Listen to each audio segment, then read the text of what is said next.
Welcome back to another technical deep dive here in the debug zone. Today we're tackling a big question and breaking it down with insights from other users. Hopefully this clears up some misconceptions and helps you get the answer you need.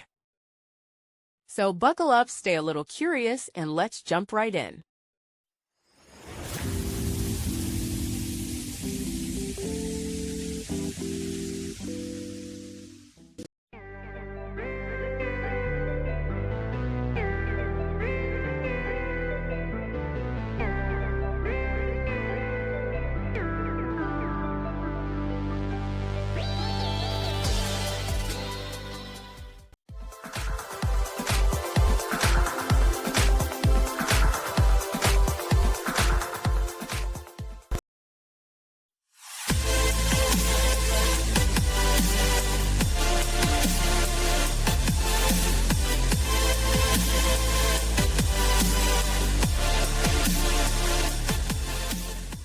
And that's a wrap.